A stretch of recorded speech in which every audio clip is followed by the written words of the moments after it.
Okay, throughout the ages, a lot of warriors have gotten their bravery from the drugs that they took, okay? And ISIS is no exception.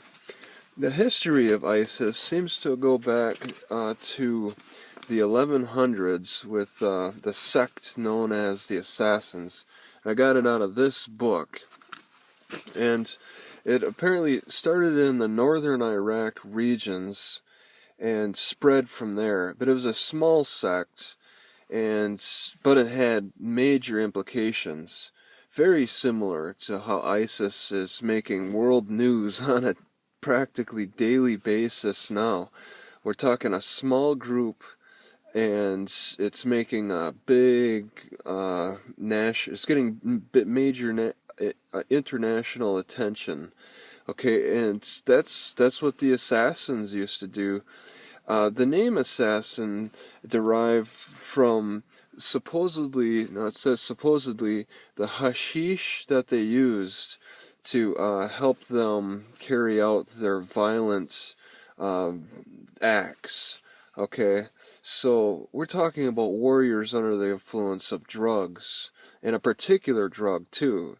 Um, so every plant, every extract from the plant is going to have a different effect on your well-being, your perception of life. I read how the Vikings used to consume a mushroom. I think it was Amanita muscaria. I'm not sure. I've had the chance to try it, but I'm too scared.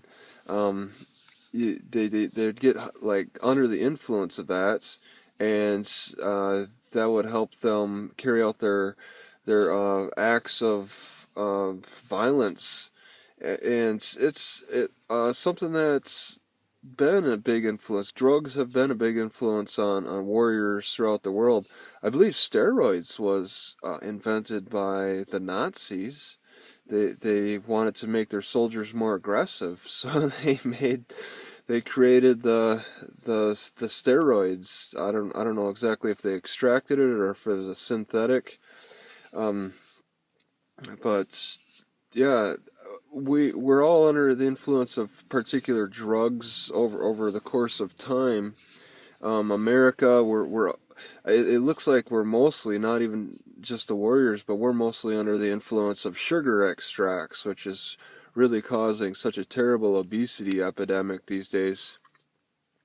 But imagine having everybody under the influence of this hashish that the assassins used to take. Everybody would be extremely violent.